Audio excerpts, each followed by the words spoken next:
తన రాజకీయాల నుంచి నాశనం అవడానికి కారణం దేవుడు వాళ్ళకి ఇచ్చిన అవకాశాన్ని వాడుకోకపోవడమే. ఇంతవరకు దేవాదాయ శాఖ మంత్రిగా పనిచేసిన ప్రతి ఒక్కళ్ళు ఆ తర్వాత రాజకీయ శూన్యతే చూసుకోండి. రాజకీయ శూన్యత లేదా మనిషే శూన్యత. అంటే భగవంతుడు ఒక చక్కటి అవకాశం ఇచ్చాడు, ప్రూవ్ చేసుకోను వ్యవస్థని. ఆనం రామనారాయణ రెడ్డి రాజకీయ ఉపన్యాసాలు ఇవ్వమంటే జగన్ని తిట్టమంటే మామూలుగా తిట్టడు ఆయన. ఈ ఫెయిల్యూర్ ఎవరిననాలా? తిరుపతి దానికి నాకు సంబంధం లేదు, టీటీడీ దాన్ని ఉండొచ్చు, కానీ అక్కడైనా కూడా నైతిక బాధ్యత అయింది.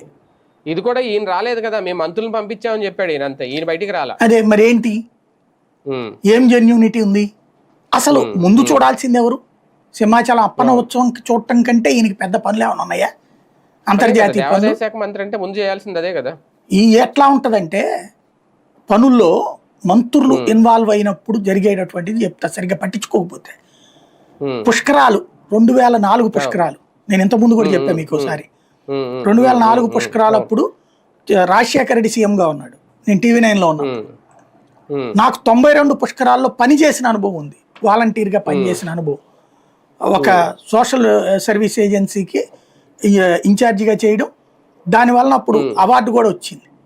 అందువల్ల నాకు అనుభవం ఉంది, మొత్తం పుష్కరాలు ఎక్కడెక్కడ ఘాట్లు ఉంటాయి, ఎలా ఉంటుంది, జనం ఫ్లోటింగ్ ఎట్లా ఉంటుంది, ఇదంతా పూర్తి అనుభవం ఉంది నాకు పుష్కరాలకు సంబంధించి. అందుకని 2004లో ఆ ముందే నేను కొంత వాళ్ళు మీటింగ్ పెట్టినప్పుడు కలెక్టర్ గారికి ఇంటిమేట్ చేశా,